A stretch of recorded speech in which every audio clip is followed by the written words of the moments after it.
어둠의 권세는 힘이 없네. 주 보혈의 능력으로 원수가 날 정죄할 때에도 나 의롭게 설 수 있네. 난 더 이상 정죄함 없네. 난 주 보혈 아래 있네. 난 주 보혈 아래 있네. 그 피로 내 죄 사했네. 하나님의 긍휼 날 거룩해 하시오네. 난 주 보혈 아래 있네. 난 원수의 어떠한 공격에도 더 이상 넘어지지 않네. 난 주 보혈 아래 있네. 처음부터 찬양합니다. 6월절 어린 양의 피로 나의 삶의 문이 열렸네. 저 어둠의 권세는 힘이 없네. 주 보혈의 능력으로 원수가 날 정죄할 때에도 난 의롭게 설 수 있네. 난 더 이상 정죄함 없네. 난 주 보혈 아래 있네. 난 주 보혈 아래 있네. 그 피로 내 죄 사했네. 하나님의 긍휼 날 거룩해 하시오네. 난 주 보혈 아래 있네. 난 원수의 어떠한 공격에도 더 이상 넘어지지 않네. 난 주 보혈 아래 있네. 난 주 보혈 아래 있네. 그 피로 내 죄 사했네.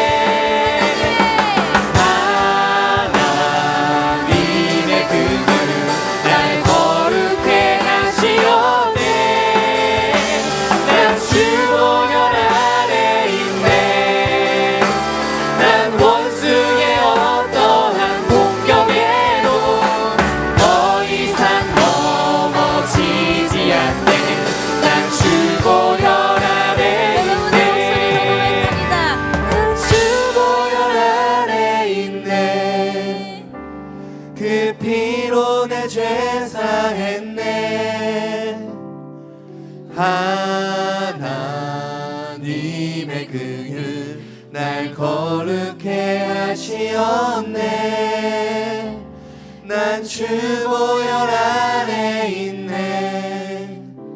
난 원수의 어떠한 공격에도 더 이상 넘어지지 않네. 난 주 보혈 아래 있네.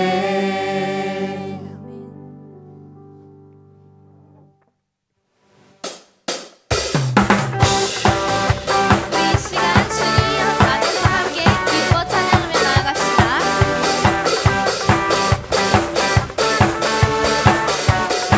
우리 주 안에서 노래하며 주의 이름 찬양해. 감사로 그 문에 들어가 주 이름 송축하네. 진실한 찬양하네. 권능이 많이 외치세 할렐루야. 손뼉 치며 전능하신 주께 높이 계신 주님께 우리 여기 모인 이유 우리 마음 모아 주님을 높이는 것. 높이 계신 주님께 우리 여기 모인 이유 우리 마음 모아 주님을 높이는 것. 우리 주 안에서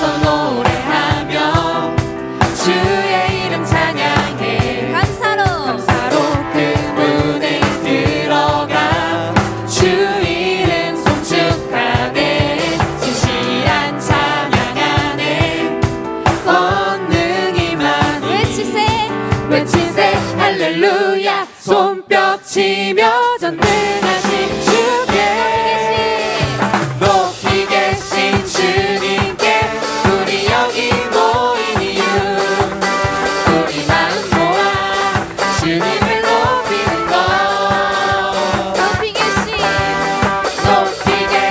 주님께 우리 여기 모인 이유 우리 마음 모아 주님을 높이는 것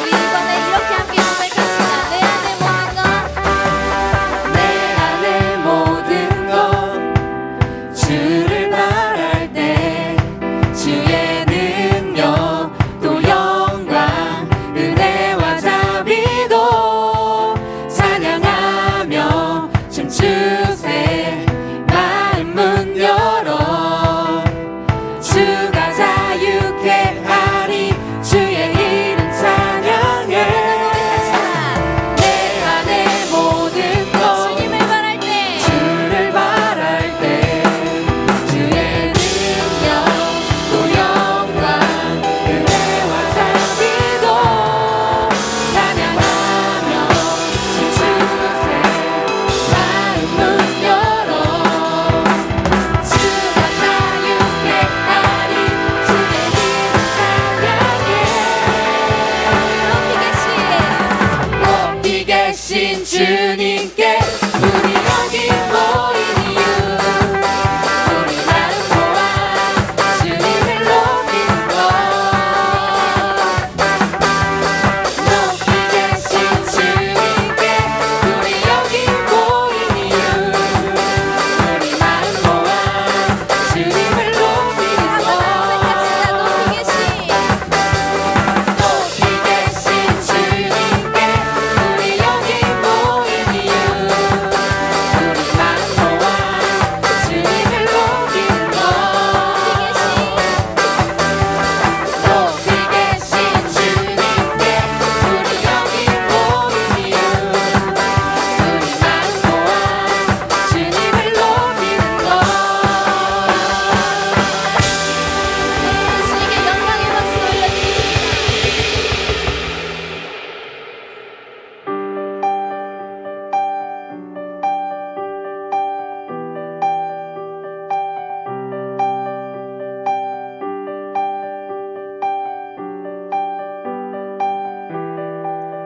하늘에 계신 하늘에 계신 아버지 이름 거룩하며 주의 영광 이곳에 가득하길 기도하네 하늘에 계신 아버지 주 이름 다 외치며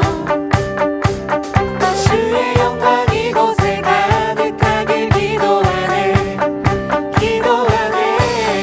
찬양해 새 노래로 찬양해 새 노래로 찬양해 새 노래로 주님께 주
아니면 살아갈 수가 없네. 호흡마저도 다 주의 것이니 세상 평안과 위로 내게 없어도 예수, 오직 예수뿐이네. 은혜 아니면 은혜 아니면 살아갈 수가 없네. 호흡마저도 다 주의 것이니 세상 평안과 위로 내게 없어도 예수, 오직 예수뿐이네.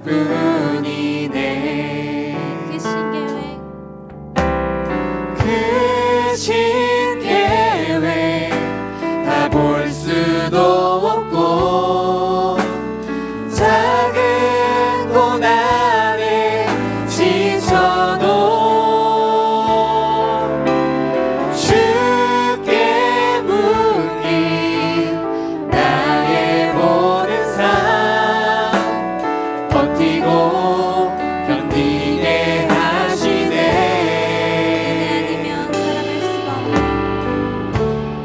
은혜 아니면 살아갈 수가 없네. 호흡마저도 다 주의 것이니 세상 평안과 위로 내게 없어도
빠져들길 원한다고 이 시간 고백하며 나아갔으면 좋겠습니다. 그럴 때에 우리를 부르시는 그 주님의 음성을 듣기 원합니다. 목사님을 통하여서 말씀하시는 그 주님의 마음과 주님의 뜻을 알기 원합니다. 이 시간 함께 기도하며 나아갑시다. 부르시는 우리가 그 자리로 나아가길 원합니다. 주님께서 부르시는 그 깊은 곳으로 우리가 나아가기를 소망합니다.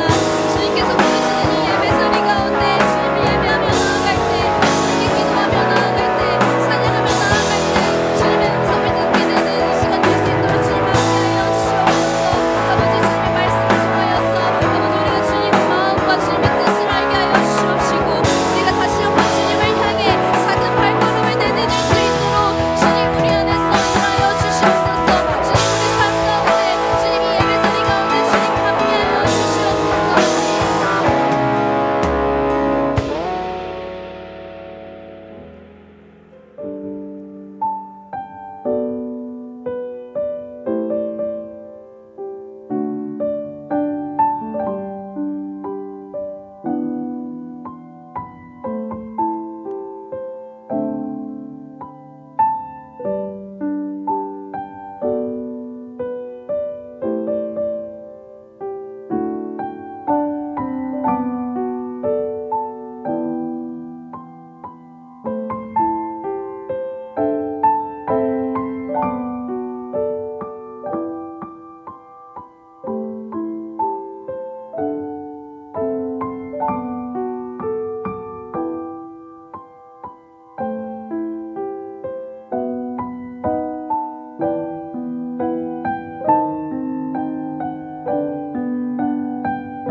오늘 우리에게 주시는 하나님의 말씀은 사도행전 8장 26절부터 35절까지의 말씀입니다.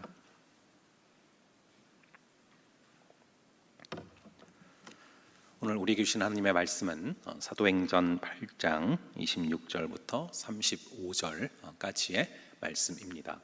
저랑 여러분들 함께 교독하시겠습니다.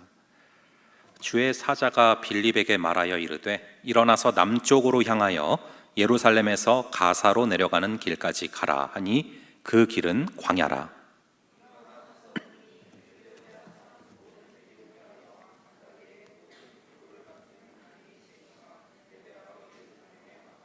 돌아가는데 수레를 타고 선지자 이사야의 글을 읽더라.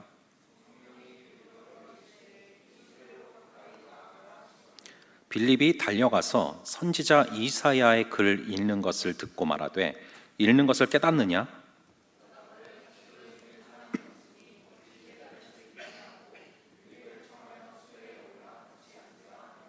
읽는 성경 구절은 이것이니 일렀으되 그가 도살자에게로 가는 양과 같이 끌려갔고 털 깎는 자 앞에 있는 어린 양이 조용함과 같이 그의 입을 열지 아니하였도다.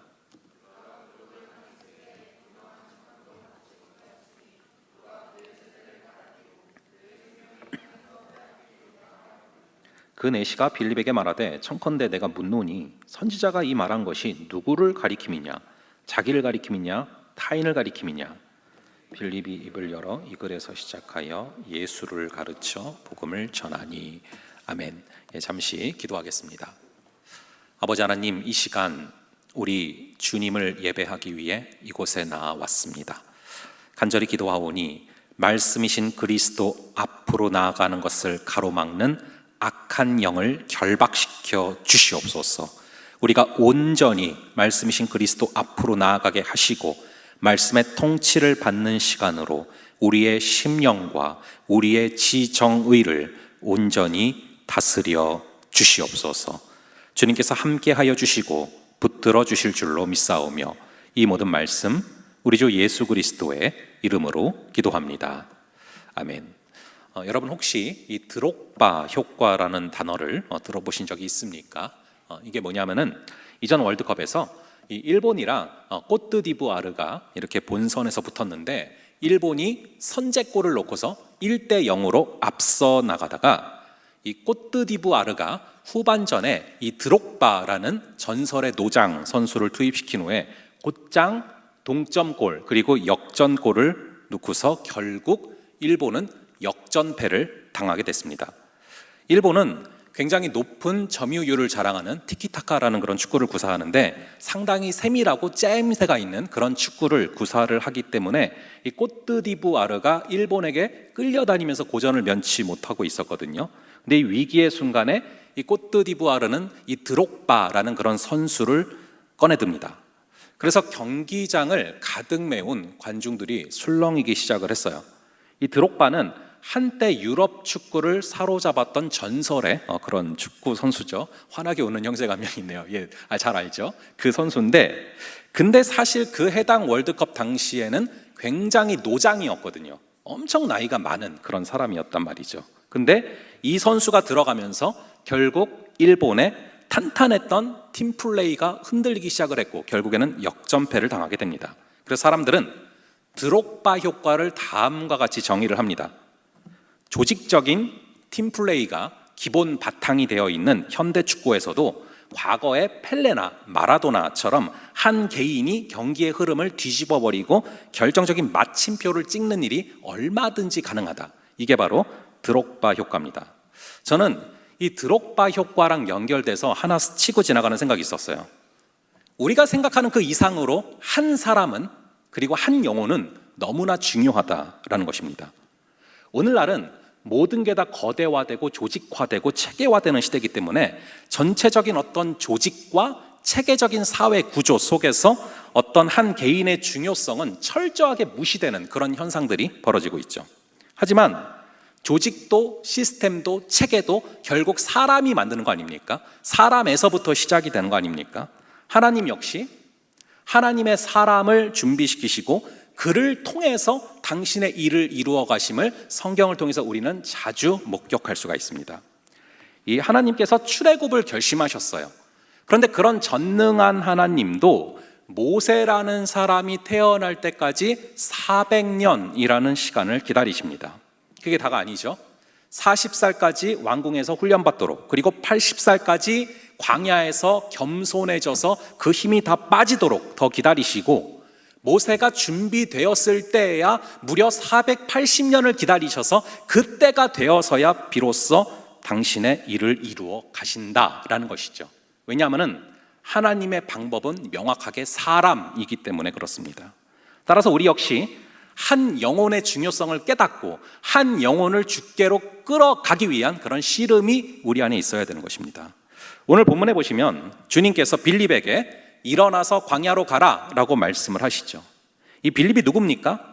이 빌립의 삶은 사도행전 7장과 그리고 8장을 보시면 아주 자세히 나타나는데 스데반 집사님이 순교를 당하면서 모두가 흩어지게 됐고요. 빌립은 사마리아 땅으로 들어가게 됐습니다.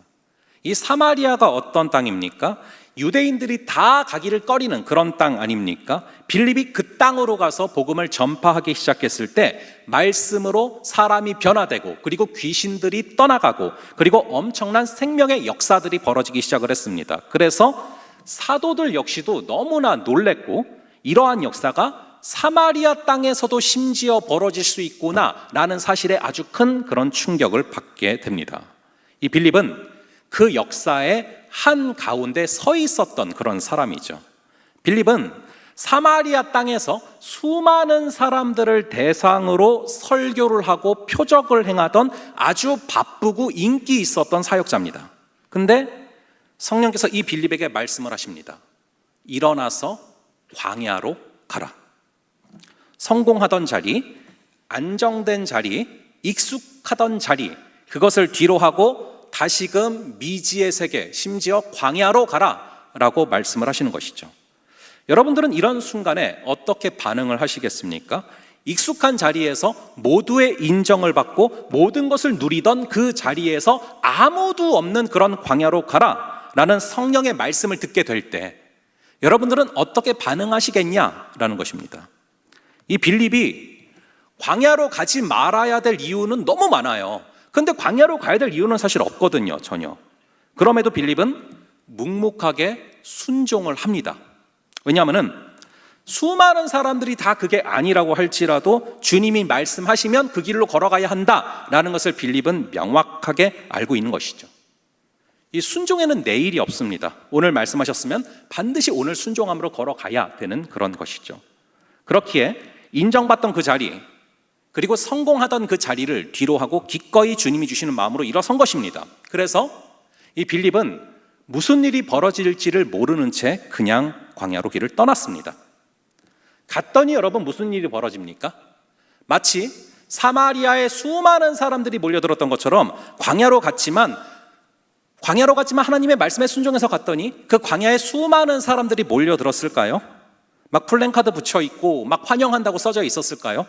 전혀 안 그랬어요. 말 그대로 그냥 텅 빈 광야입니다. 아무도 없어요.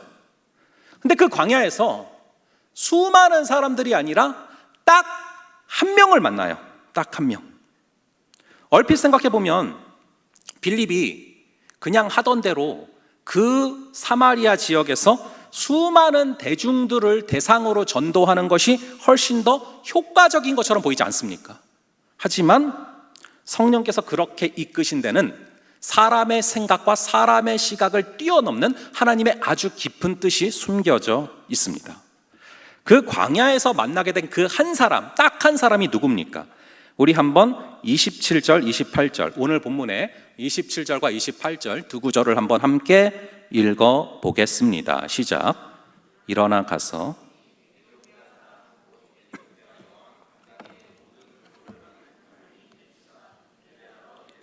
왔다가 돌아가는데 수레를 타고 선지자 이사야의 글을 읽더라. 자, 누굽니까? 에디오피아 여왕 간다게의 재무장관 역할을 맡은 그런 사람이죠. 한 나라의 재무장관으로서 최고급 수레를 타고 다니는 그런 사람입니다. 그러나 그가 가진 최고급 수레도 생명의 말씀을 간절히 찾는 그 사람의 심령을 만족시킬 수가 없었어요. 또한 그는 이방 사람이자 내시였기 때문에 유대교 공동체에 전혀 받아들여질 수가 없어서 변방에, 변두리에 머물 수밖에 없는 그런 사람이었습니다.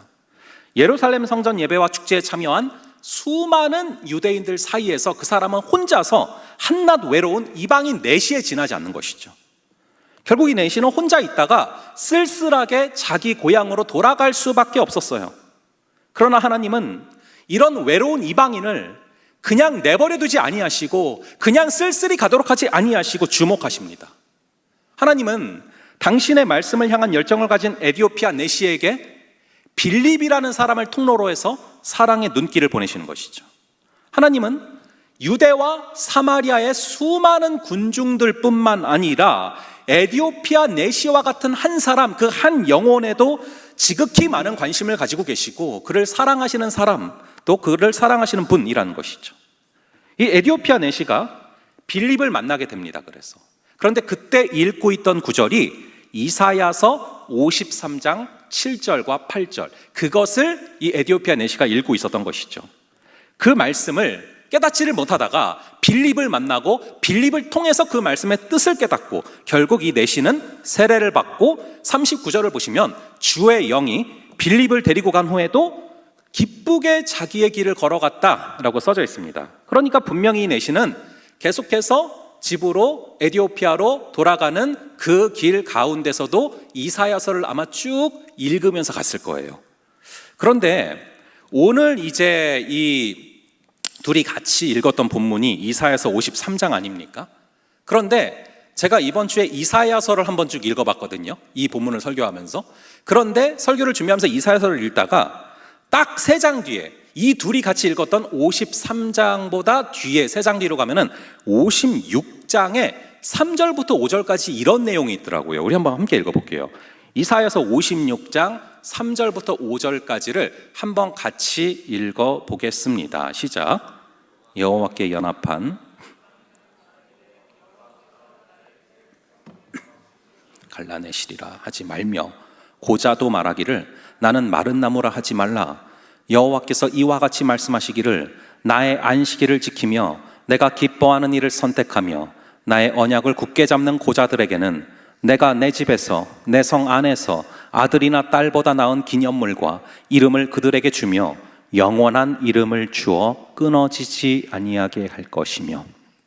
이 에디오피아 내시, 이 사람이 뒤에 가면서 이 장을 읽다가 바로 3장 뒤에 있는 이 이사야서 56장을 읽다가 얼마나 이 말씀이 귀하게 깨달아지고 닭살이 돋았겠습니까? 하나님께서는 당신의 말씀에 그대로 순종하시는 빌립과 말씀을 뜨겁게 사모하는 에디오피아 내시, 이를 광야길에서 이사야 말씀을 통해서 서로 만나게 하셨어요. 여러분, 2000년 전에 사도행전에 나타난 이 에디오피아 내시와 그리고 빌립의 만남은 우리의 삶 속에서도 계속 이루어질 수 있음을 믿으시기 바랍니다. 하나님은 나를 향한 에디오피아 내시를 어딘가에 두셨어요. 그리고 나를 향한 빌립도 두셨다라는 것입니다. 이 에디오피아 내시 한 영혼을 주께로 이끄시기 위해서 빌립을 사용하신 것처럼 하나님은 우리 한 명 한 명을 어떠한 한 영혼을 주께로 이끌기 위해서 사용하심을 믿으시기 바랍니다. 분명히 우리의 삶에는, 우리의 주변에는 마치 메마른 광야길을 허탈하게 내려가는 에디오피아 내시 같은 사람들이 분명히 숨겨져 있어요. 반대로 때로는 우리가 이 에디오피아 내시처럼 정말로 쓸쓸하게 광야의 길을 내려간다 할지라도 우리가 말씀을 향한 열정을 놓치지 않는다면 하나님은 분명히 우리에게 어떠한 빌립과의 만남을 허락하시면서 우리의 삶 속에서 주님의 말씀이 그대로 이루어지는 것을 체험케 하시는 줄을 믿으시기 바랍니다.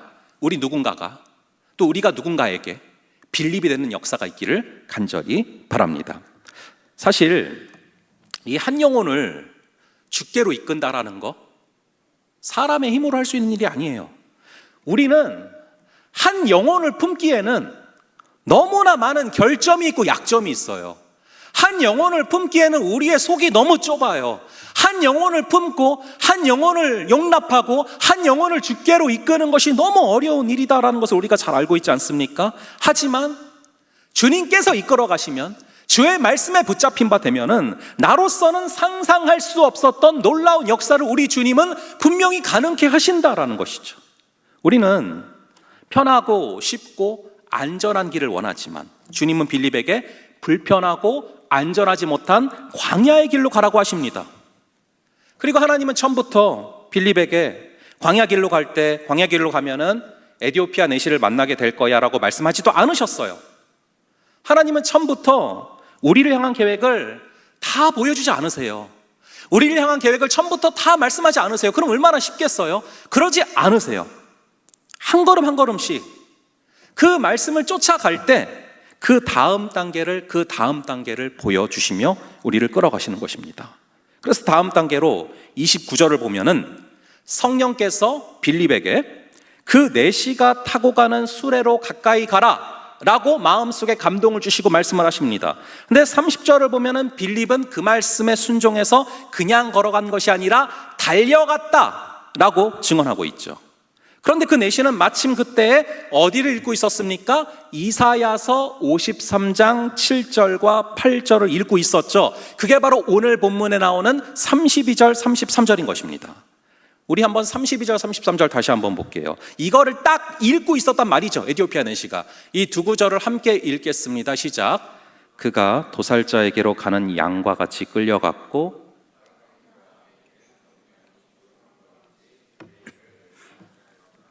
그가 굴욕을 당했을 때 공정한 재판도 받지 못하였으니 누가 그의 세대를 말하리요.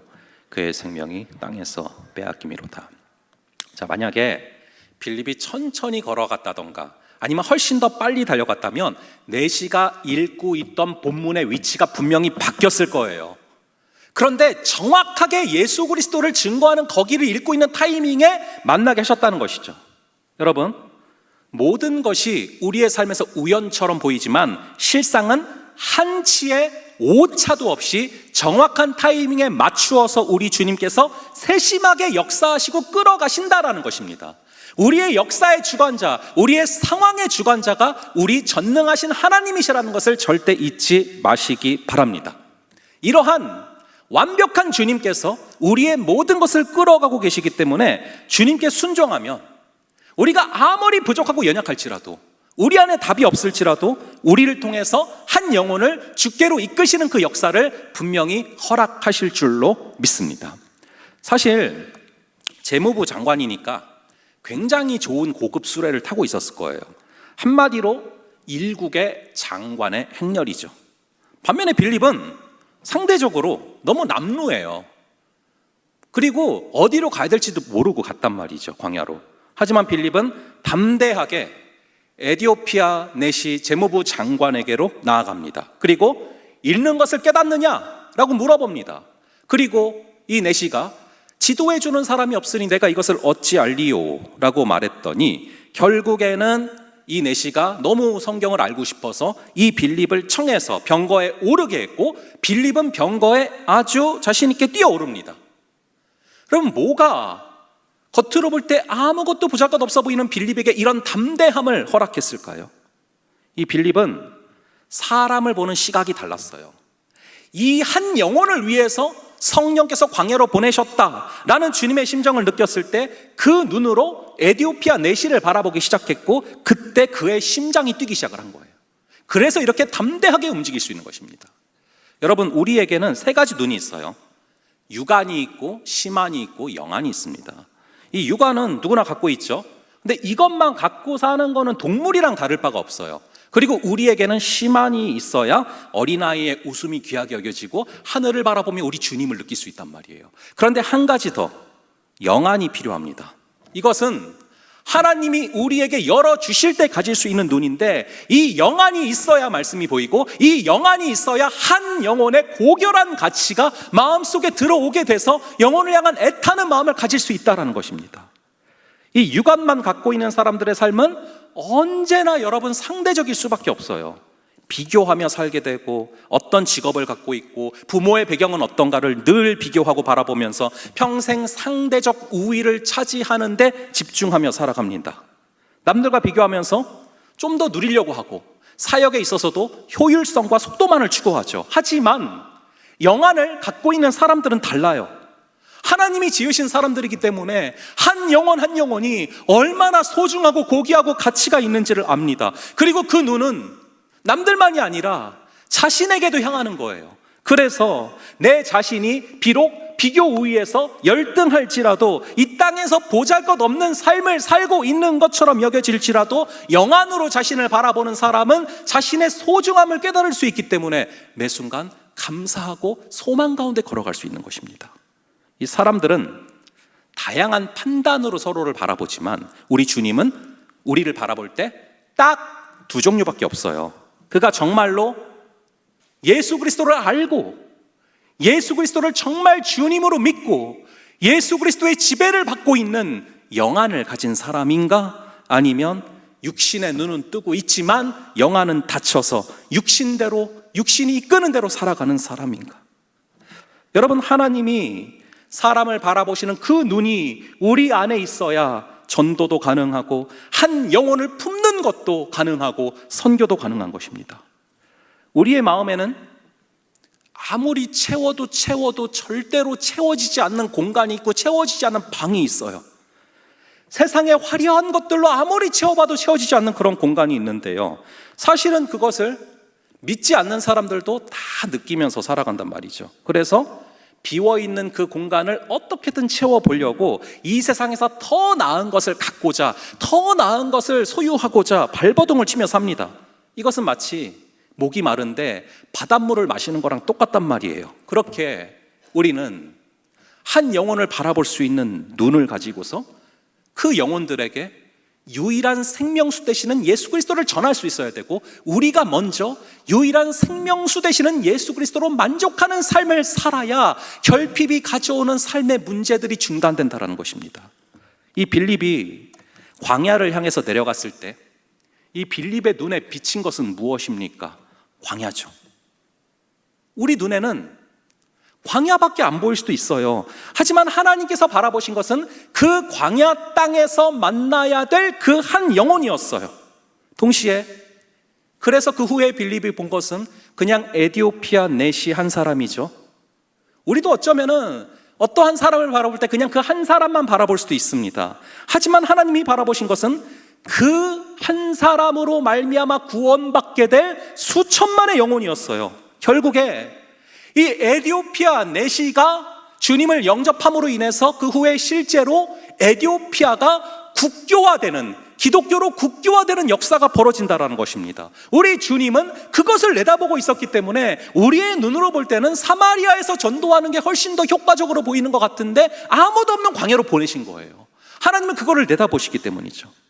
이 한 사람은 한 사람으로만 끝나는 것이 아니라 그 사람에게 민족이 달려있고 그 사람에게 수천만의 영혼이 달려있을 수 있다란 말이에요. 한 사람이 바뀌면 그 한 사람으로 말미암아 가정이 바뀌고요, 한 사람이 바뀌면 그 한 사람으로 말미암아 학교가 바뀌고, 한 사람이 바뀌면 그 한 사람으로 말미암아 민족이 바뀔 수 있는 역사를 우리 주님은 내다보신단 말입니다. 그게 바로 한 사람을 향하여 갖고 계시는 우리 주님의 비전이에요. 이 에디오피아는 땅 끝의 한 나라로 여겨졌던 나라란 말이죠. 이게 무슨 말입니까? 이 순간 복음은 땅 끝까지 전파되기 시작을 한 거예요. 오직 성령이 너에게 임하시면 너희가 권능을 받아서 예루살렘, 온 유대, 사마리아, 그리고 땅 끝까지 이르러 내 증인이 되리라, 이 말씀을 주시고 여기서 사마리아에서 에디오피아 내시를 만나게, 사마리아를 떠나자 광야에서 에디오피아 내시를 만나게 하시면서 결국 그 말씀 그대로 복음이 땅 끝까지, 에디오피아까지 흐를 수 있도록 주님께서는 역사를 하셨다라는 것이죠. 우리가 성령을 따라 순종했을 때 성령께서 친히 땅 끝까지 복음이 전파되도록 시작을 하신 것입니다. 여러분, 우리가 매일마다 세계 오지 끝까지 다닐 수가 없어요. 그럴 돈이 어디 있습니까? 하지만 우리가 서 있는 그 자리에서 한 사람을 변화시킬 때 그 한 사람이 또 다른 한 사람을 변화시키고, 그 한 사람이 또 다른 한 사람을 변화시키고, 그래서 결국에는 땅 끝까지 주의 복음이 흘러갈 수 있도록 주님께서는 귀한 계획을 세우시고 계시다라는 것이죠. 우리 예수님은 12제자가 마치 이 세상의 전부인 것처럼 그들에게 열정을 쏟으셨어요. 왠 줄 아십니까? 예수님에게는 한 사람은 단순히 숫자 1이 아니에요. 12명은 단순히 숫자 12이 아니라고요. 그 12 안에 예루살렘이 있었고, 온 유대가 있었고, 사마리아가 있었고, 땅 끝이 있었던 것입니다. 우리 예수님은 한 영혼을 통해서 예루살렘을 바라봤고, 온 유대를 바라봤고, 사마리아를 바라봤고, 땅 끝을 바라보셨다라는 것이죠.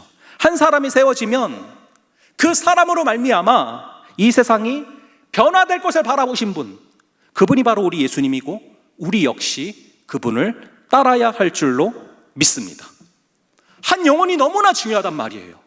우리 예수님이 99마리 양을 놔두고 길 잃은 한 마리 양을 찾아서 자신의 모든 것을 걸고 달려갈 만큼 그렇게 한 영혼을 소중히 여기시는 분 아닙니까? 그것이 우리가 가지고 견지해야 될 그런 자세라는 것이죠.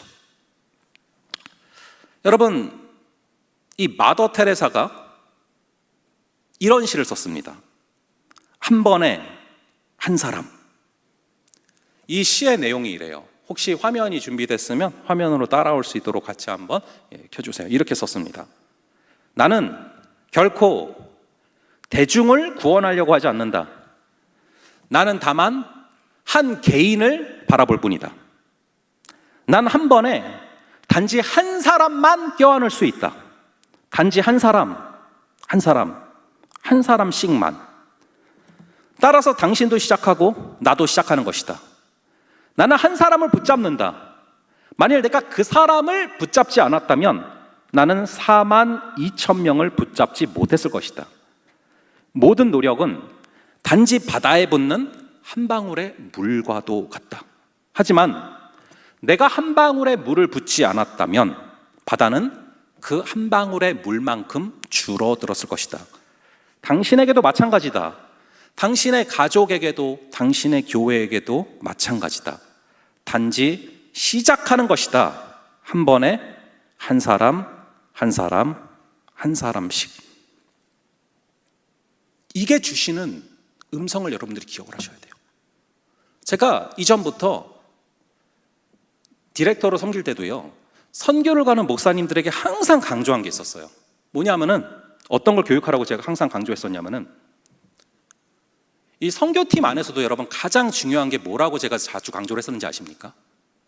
민족을 품고 열방을 품기 전에 바로 곁에 있는 지체를 온전히 품고 용납할 수 있어야 된다. 그래서 바로 곁에 있는 지체를, 그 단점을 품을 수 있는 사람은 가서 민족도 품는다. 그렇기 때문에 항상 제가 기질 테스트나 MBTI 이런 것들을 꼭 교육을 하라고 늘 얘기를 했었거든요. 그리고 저희도 했어요. 얼마 전에. 우리가 한 사람을 품어야, 바로 곁에 있는 지체를 품을 수 있어야, 그래야 민족도 품을 수 있다는 거예요. 한 번에 한 사람씩, 우리 곁에 있는 지체들을 여러분들이 목장 안에서 그 곁에 있는 지체들 한 명을 사랑할 수 있으면 이 세상을 사랑할 수 있고 민족을 사랑할 수 있는 사람이 된단 말이에요. 물론 한 사람을 품는 게 쉬운 일이 아니죠. 결코 내 힘으로 할 수 있는 일이 아니죠. 여러분, 이 패션 오브 크라이스트에 보면은, 보셨죠? 거의 다. 패션 오브 크라이스트를 거의 다 보셨을 거예요. 거기서 예수님의 역할을 맡았던 배우의 이름이 뭔지 아십니까? 예, 이 짐 카비젤이라는 사람이에요. 근데 그분의 간증이 참 저한테는 뇌리에 남아있어요. 이분이 이 영화를 찍고 나서 있었던 일들을 쭉 간증을 하셨는데, 어떻게 얘기를 하시냐면은 이렇게 얘기를 해요. 놀라운 일이 있다. 모두들 부활은 원하는데 고통은 원하지 않는다. 하지만 고통이 없이 금메달을 딸 수 있겠는가? 하면서 이런 질문을 던져요. 금메달을 목에 걸고서 애국가가 울려 퍼질 때 금메달을 걸고서 눈물 흘리는 선수들, 그 선수들이 나이키 회사에서 받게 될 돈 때문에 눈물을 흘리는 것일까? 아니면 자기의 희생, 자기 가족의 희생, 그간의 고통과 고생, 이런 것들이 생각이 나서 우는 것일까? 금메달을 따기 위해서는 나 말고도 수많은 사람들의 헌신이 필요하다. 이 영화에 임하는 각오도 마찬가지였다. 모든 희생과 고통과 감내를 초월할 수 있기를 바랬다. 기왕 할 거면 대충 하고 싶지가 않았다. 이 패션 오브 크라이스트란 영화를 통해서 한 명이라도 주님을 인격적으로 영접하고 체험할 수 있다면 그것만으로도 모든 고통은 의미 있는 과정이기 때문이다. 실제로 짐 카비젤은 이 영화를 찍으면서 의외로 굉장히 심각한 고통을 많이 겪게 됐어요. 그리고 영화가 제작되는 과정 자체가 너무 순탄치가 않았어요. 첫 장면을 찍을 때부터 짐 카비젤이 어깨가 탈골이 됐습니다. 그때 이런 기도를 했대요. 아니 하나님, 제가 지금 우리 하나님에 대한 그 영화를 만들고 있는데 내가 죄 짓는 것도 아니고 예수 그리스도를 증거하는 이 영화를 만들고 있는데 사단의 공격을 막아주셔야지.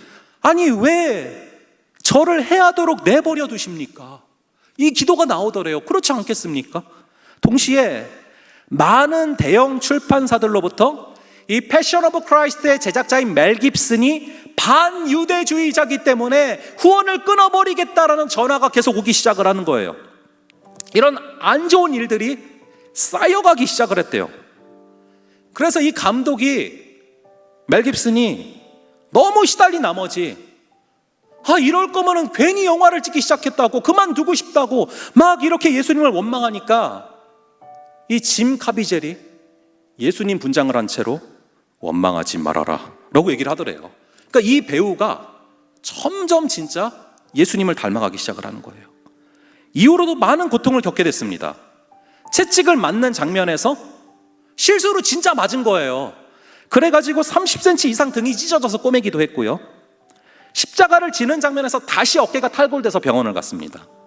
그리고 십자가 위에 매달리는 장면을 찍을 때는 원래 95kg였던 체중이 75kg밖에 안 나갔다고 해요. 너무 아파서 계속 토하고 양쪽 폐에 모두 물이 차서 폐렴에 걸렸어요. 촬영이 모두 끝난 후에는 심장 수술까지 받게 됐습니다. 그리고 가장 압권이 마지막 장면을 찍는데 바로 옆에서 벼락이 내린 거예요. 그거를 모든 촬영 현장에 있는 사람들이 보게 된 거죠. 한마디로 십자가를 온몸으로 경험케 하신 거예요. 그러면서 이런 말을 합니다. 오늘날 그리스도인들은 예수님께서 나를 위해 십자가에 달리셨기 때문에 나는 십자가에 달리지 않아도 된다라고 생각을 한다. 그렇다면 베드로는 왜 그렇게 순교해야 됐을까? 다른 제자들은 왜 그렇게 순교를 해야 됐을까? 도마는 뭐하러 인도까지 가서 순교를 해야 됐을까? 결국 짐 카비젤은 이 영화를 찍으면서 만약에 이 영화가 아무런 고통도 없이 만들어졌다면, 아무런 문제도 없이 만들어졌다면, 이 영화가 든든한 지원을 받아서 완벽한 세팅 가운데 만들어졌다면, 그래서 아무런 고난을 겪지 않고 이 영화가 만들어졌다면 결코 그 영화에 담긴 모습들을 담아낼 수가 없었을 것이며, 이 영화는 진정한 고통 속에서 태어났다라는 것을 강조합니다. 그 고통과 고난이 꽃을 피운 것이죠. 여러분, 한 영혼을 품는 게요 보통 일이 아니에요. 엄청난 시간과 물질과 대가가 따를 수 있고, 때로는 속 터져서 죽을 때가 있을 수 있어요. 내가 사랑으로 베푼다고 생각하는데 악으로 올 때 힘들 수도 있죠. 많은 대가를 치러야 되는 과정입니다. 그럼에도 불구하고 십자가를 지면서 나아갈 때 우리 주님은 분명히 우리를 한 영혼을 품게 하시고, 한 영혼을 이해하게 하시고, 한 영혼을 세우는 자로 주님께서 세우실 줄로 믿습니다. 이번 주에 제가 참 신기한 게, 저희가 뭘 특별히 한 것도 없는데 계속해서 전화가 오는 거예요. 한 번은 무슨 온 누리교회 다니는 청년 한 분이, 전 모르는 사람이에요 전혀. 근데 어떻게 번호를 알아내셔가지고, 본인 회사가 여기 부천 쪽에 있는데 온누리교회를 서빙고를 매번 데려가는데 너무 멀어서 교회를 찾고 있대요. 그래가지고 우리 교회 보내고 싶다고도 전화가 온 거예요. 그리고 또 며칠 뒤에는 우리 교회 성도분이 또 새 가족을 전도해 오셨어요. 그래가지고 오늘도 만났거든요. 여러분, 하나님은요 지금 우리가, 여러분들이 바로 옆에 있는 지체 한 명만 품을 수 있으면 보내실 영혼들이 너무 많아요. 아십니까? 그걸 바라보고 기대하고 계시다고요. 근데 우리가 옆에 있는 지체들도 품을 수가 없는데, 물론 저부터 하나님이 어떻게 맡기고 영혼들을 보내시겠습니까? 간절히 바라기는 바로 옆에 있는 지체를 사랑하고, 바로 곁에 있는 지체를 사랑으로 품고, 그 지체의 연약함까지도 사랑하며 걸어갈 수 있을 때 주님께서는 우리에게 수많은 영혼들을 맡기실 줄을 믿으시기 바랍니다. 우리 함께 보소서 주님 함께 찬양하면서 우리 기도하며 나아가겠습니다. 우리의 마음에 선한 것이 하나 없지만 우리의 마음을 온전히 예배의 주인 되신 주님께 드리오니, 우리를 사랑으로 안으시고 새롭게 하여 주사 부족한 저희의 마음에 주님의 마음을 부어 주시옵소서. 주님의 마음을 부어 주셔서 나의 이 작은 마음이 깨지게 하시고 주의 그 크신 사랑과 마음을 부어 주시옵소서. 우리 함께 찬양하며 기도하겠습니다.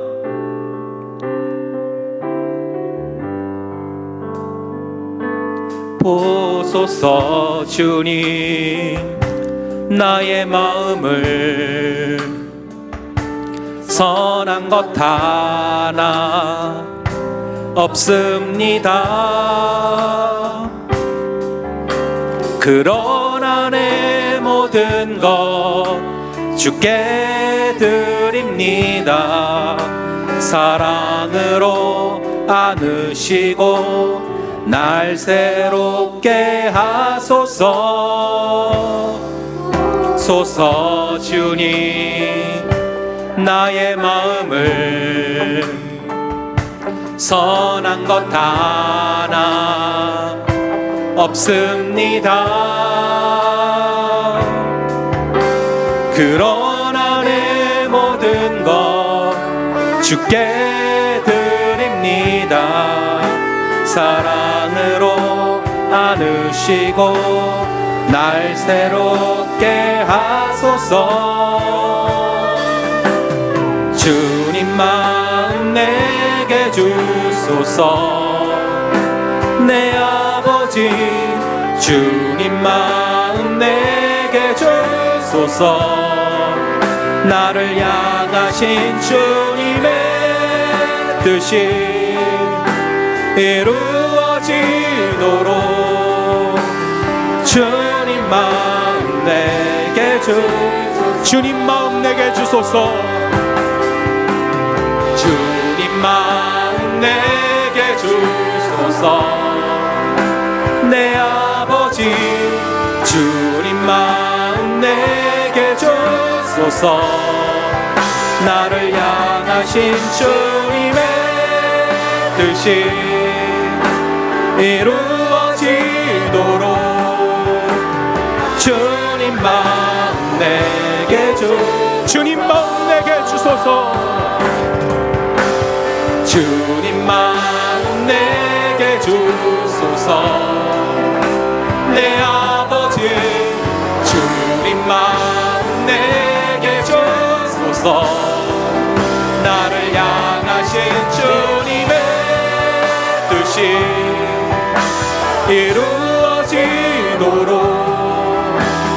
주님 마음 내게 주소서. 아버지 하나님, 우리로 하여금 한 영혼을 우리 주님께서 얼마나 사랑하시는지 깨닫게 하여 주시옵소서.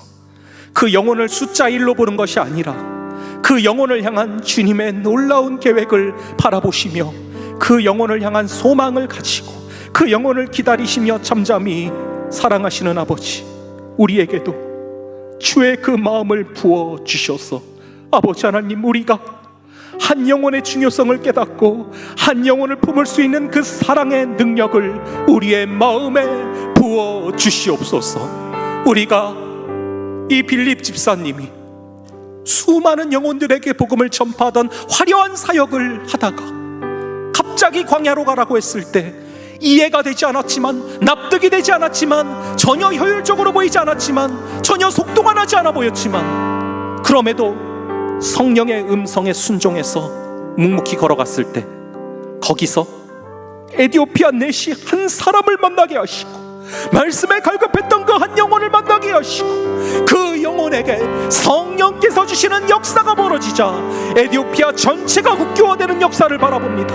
아버지, 우리에게 우리의 영안을 뜨게 하셔서 우리의 삶에 있는 에티오피아 내시를 발견하게 하여 주시고, 아버지, 우리가 살아가다가 때로는 에티오피아 내시 같은 상황에 있을 때 우리로 하여금 빌립을 만나게 하셔서 우리가 말씀 안에서 교제하며 우리의 영혼이 살아나는 역사를 허락하여 주시옵소서. 우리 함께 주여 외치고 기도하겠습니다. 주여.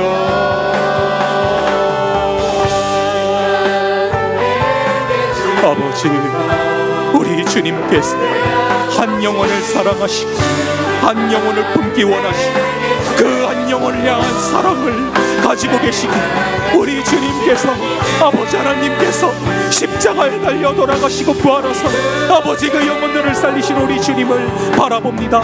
그 주님의 사랑이 저에게 임하게 하여 주시고 그 주님의 사랑이 우리에게 임하게 하여 주시고, 아버지, 그리하여서 사랑은 언제나 오래 참고 온유하며 시기하지 아니하고 아버지 그 사랑의 능력이 우리 안에 임하게 하여 주시옵소서. 우리의 영혼들을 사랑하게 하시고 그 영혼들의 부족함까지 품을 수 있는 능력을 허락하시고, 그리하여서 우리를 향한 주님의 놀라운 사랑과 우리에게 보는고자 하시는 수많은 영혼들이 우리에게 돌아올 수 있는, 우리를 통하여 역사하시는 주님을 바라보게 하여 주시옵소서. 주여, 잡아주시고 인도하여 주시옵소서.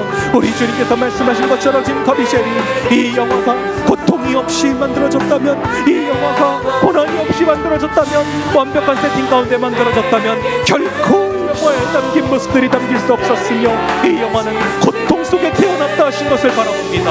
아버지 하나님, 우리에게 이런저런 시험과 우리에게 이런저런 고통과 우리에게 이런저런 고난들이 있지만 그 고통과 고난을 통해서 태어나는 귀한 열매를 허락하여 주시옵소서. 이 시간 다시 한번 기도하실 때 이제 일주일 앞으로 다가온 캄보디아 단기 선교를 위해서 기도해 주시기 바랍니다. 짐 카비젤이 한 말을 다시금 기억합니다. 이 영화가 고난이 없이 만들어졌다면, 고통이 없이 만들어졌다면, 아무런 문제 없이 완벽한 세팅 가운데 만들어졌다면 절대로 이 영화에 담겨져 있는 그 장면들이 담길 수 없었을 것이다. 이 영화는 고통 속에서 태어났고 고통 속에서 탄생했다. 아버지 하나님, 단기 선교를 준비하는 가운데 하나님의 뜻대로 가고 있다면 분명히 많은 시험이 있을 수밖에 없습니다. 사단이 가만두지 않고 이런저런 공격을 통해 우리의 마음을 무너뜨리려고 하고 공격하는 일들이 있을 수밖에 없습니다. 하지만 아버지, 우리가 깨어서 기도하게 하시고, 아버지 하나님, 그리하여서 고통과 고난이 있지만 그럼에도 십자가를 바라보고 예수 그리스도를 바라보고 묵묵히 걸어갈 때 고통 속에서 주님께서 예비하신 아름다운 꽃이 태어날 줄로 믿습니다.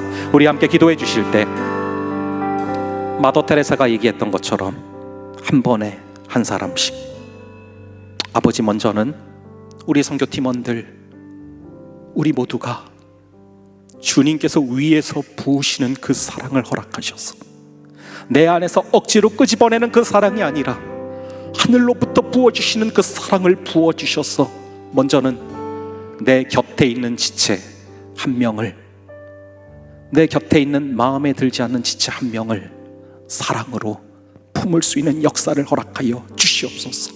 그 한 영을 품게 될 때 민족을 품게 되고 교회를 품게 되고 나라를 품게 될 줄로 믿습니다.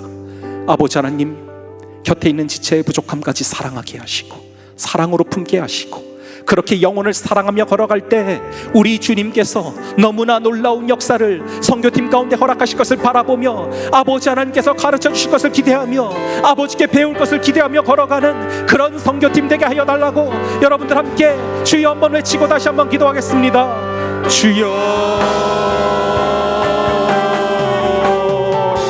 아버지 하나님, 우리 주님께서 붙들어 주셔서 우리 아버지께서 잡아주셔서 아버지, 우리 가운데 함께하여 주시옵소서.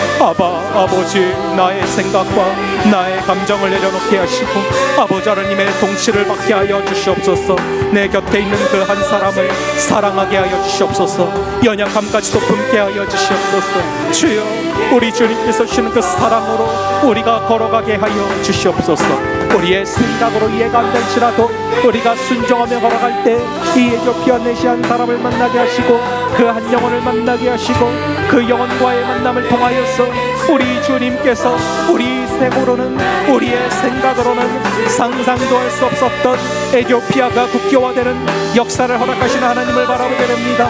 아버지 하나님, 주님께서 그러한 역사를 허락하고 계심을 믿게 하시고 주여 주님을 바라보게 하시고 주여 주님을 기대하게 하시고 그로 말미암아 한 소망을 가지고 한 기대를 가지고 나아갈 수 있는 역사를 허락하여 주시옵소서. 주여, 주님 주시는 것 사랑으로 우리가 영혼을 사랑하며 나아갈 때 그 영혼들이 변화되는 역사가 있을 줄로 믿습니다. 우리가 한 영혼을 품고 나아갈 때 그 영혼들이 변화되는 역사가 있을 줄로 믿습니다. 주여, 우리가 주님의 사랑 안에 변화될 때 그 땅이 변화될 줄로 믿습니다. 주여, 우리가 주님의 사랑 안에서 기대될 때 그 땅이 변화될 줄을 믿습니다. 주님 잡아주시고 인도하여 주셨소. 아버지 하나님, 우리가 계속해서 기도의 끈을 놓지 않게 하시고 주님 잡아주시는 사랑의 능력으로 우리가 주님을 경험하고 바라보고 걸어갈 수 있도록 아버지 우리를 잡아주시고 붙들어 주시옵소서. 주님 잡아주시고 크신 사랑으로 우리가 함께할 수 있게 하여 주시옵소서. 주님 잡아주시고 인도하여 주시옵소서.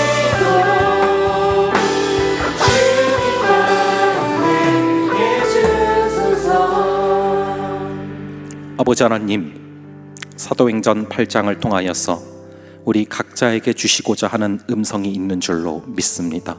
이 빌립이 겉으로 볼 때 사마리아에서 너무나 효율적으로 수많은 영혼들을 전도하고 있었고 엄청난 역사가 벌어지고 있는데 성령께서는 갑자기 광야로 가라 말씀하십니다. 사람의 생각으로 이해할 수 없었지만, 사람의 계산으로 이해할 수 없었지만, 도저히 이해할 수 없는 명령이지만 순종해서 걸어 나아갔을 때 우리 주님께서는 거기서 수많은 영혼이 아니라 딱 한 사람을 만나게 하셨고, 딱 한 영혼 에디오피아 내시를 만나게 하셨고, 그 말씀에 갈급했던 영혼이 이사야서 53장을 읽다가 갈 바를 알지 못하 헤매고 있을 때 그 영혼에게 복음이 들어가게 하셨고, 결국에 에디오피아가 국교화되는 역사까지 허락하신 주님, 우리가 우리의 생각과 우리의 마음과 우리의 감정을 내려놓고 오직 주의 말씀의 지배를 받게 하고 말씀의 통치를 받는 역사를 허락하여 주시옵소서. 아버지, 그리하여서 한 영혼의 소중함을 깨닫고 한 영혼을 품을 수 있는 그런 우리 모두, 그리고 제가 되게 하여 주시옵소서. 아버지 하나님, 우리 주님께서는 너무나 놀라운 역사를 준비하고 계시기에 먼저는 우리가 변해야 될 줄로 믿습니다.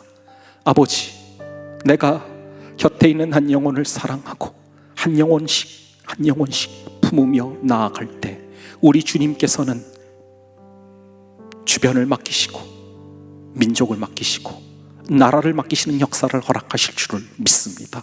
아버지, 우리의 마음에 선한 것이 없사오니 주여 주님의 마음을 위로부터 부어주셔서 주님의 그 사랑으로 사랑하게 하시고 주님의 사랑으로 용납하게 하시고 주님의 사랑으로 바라보게 하셔서 우리의 힘으로 할 수 없고 우리의 능으로 할 수 없는 일을 성령께서 큰 산이 평지가 되게 하여 주셔서 아버지, 우리가 수많은 영혼들을 품을 수 있는 사랑의 공동체가 되게 하여 주시옵소서. 간절히 바라기는 일주일 앞으로 다가온 캄보디아 단기 선교를 위해서 기도합니다. 짐 가비젤이 간증했던 것처럼 패션 오브 크라이스트가 고난이 없이 만들어졌다면, 고통이 없이 만들어졌다면, 완벽한 세팅 가운데 만들어졌다면 절대로 지금 담고 있는 장면들을 담을 수 없었을 것이며, 이 영화가 고통 가운데 탄생했노라고 고백한 그 가비젤의 간증을 기억합니다. 아버지, 단기 선교를 준비하는 일, 선교지로 나아가는 일, 사단이 너무나 싫어하는 일이기에 우리가 그분의 뜻대로 걸어가고 있다면 분명히 공격이 있을 수밖에 없습니다. 하지만 공격보다, 상황보다 더 크고 전능하신 우리 주 예수 그리스도에게 우리의 시선을 맞추게 하여 주시옵소서. 우리의 모든 사고와 우리의 모든 감정과 우리의 모든 결정과 우리의 모든 의지와 우리의 모든 마음을 예수 그리스도에게로 집중케 하여 주시옵소서. 그리하여서 아버지 하나님, 우리의 심령이 오직 주님께로 묶여서 우리 주님의 지배를 받는 역사를 허락하여 주시옵소서.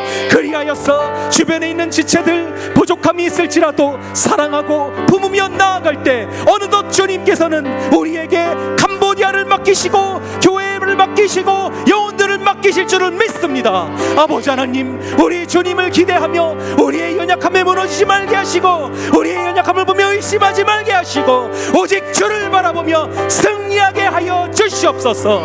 아버지 하나님, 보내는 선교사들 기억하여 주셔서 한 주간 잊지 않고 기도하며 나아갈 때 동일한 은혜를 심령 가운데 부어주시옵소서.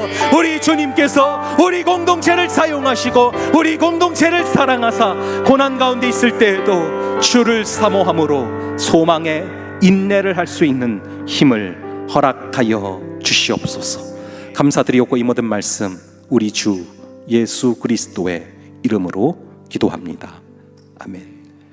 이 시간 잠시 들으신 말씀 생각하면서 또 기도 가운데 주신 마음들 생각하면서 2분 정도 묵상하는 시간을 갖도록 하겠습니다.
시간 우리가 삶으로 드리는 예배를 작성하는 시간을 갖도록 하겠습니다. 3분 정도 시간을 드리도록 하겠고요. 우리가 지금 읽고 있는 사도행전의 초대교회 때부터 지금까지 계속해서 흘러내려오는 예배의 4대 구성 요소 중에 하나가 반응입니다.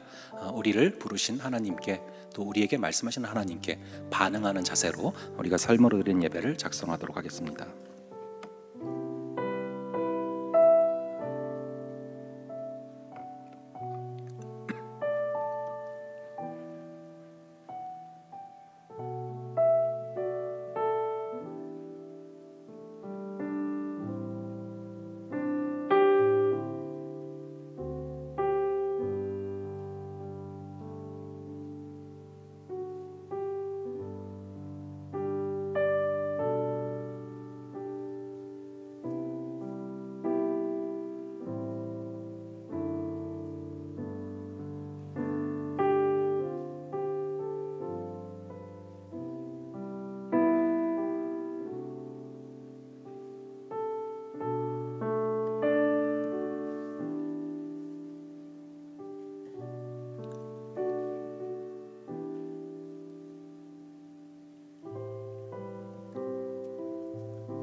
선교 주일 안내입니다. 다음 주일은 선교 주일로 드려집니다. 기도로 준비해 주세요. 홀리짐 하반기 첫 챌린지 신청 접수 안내입니다. 오래 기다리셨던 홀리짐 하반기 챌린지가 시작됩니다. 이번에는 기존의 챌린지에서 업그레이드 버전으로 돌아왔습니다. 예배 후 진행되는 홀리짐 챌린지 브리핑을 들어보시고 나에게 꼭 필요한 챌린지를 링크를 통해 신청해주세요.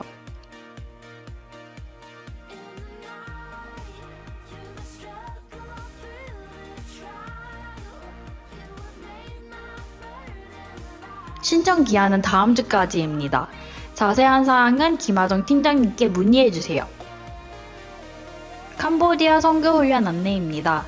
오늘 예배 후 6시 10분부터 함대 쉼터에서 캄보디아 선교훈련이 있습니다. 선교팀원들은 시간에 맞춰 모여주시기 바랍니다. 열심히 준비하고 훈련 중인 선교팀을 위해 기도로 응원해주세요. 신관 1층 로비에서 캄보디아 선교 홍보 부스를 운영하고 있습니다. 함대원 여러분의 많은 관심 부탁드립니다. 캄보디아 선교 파송식 안내입니다. 이번 주 금요철야 예배 시에 캄보디아 선교팀 파송식이 진행됩니다. 함대원 여러분의 많은 참석 바랍니다. 안녕하세요. 팔치기 박현애입니다. 쯤 리수어 근염추무어 박현애. 캄보디아 선교가 다가오고 있는데요. 함께 기도로 응원하겠습니다. 말씀으로 무장하여 세상으로 나가는 청년 함대원들을 응원합니다.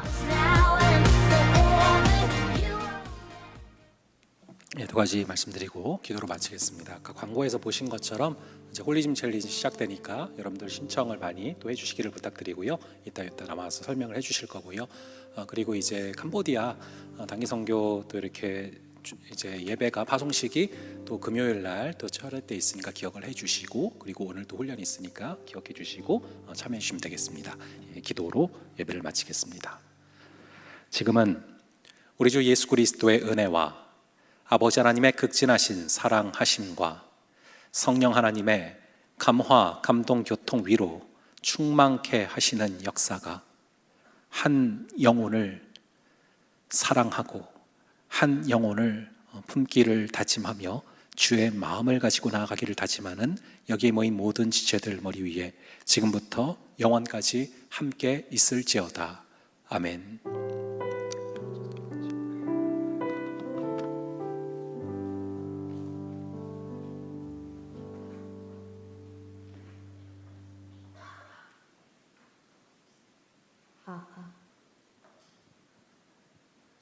네, 안녕하세요. 홀리짐에서 팀장으로 섬기고 있는 김하정입니다.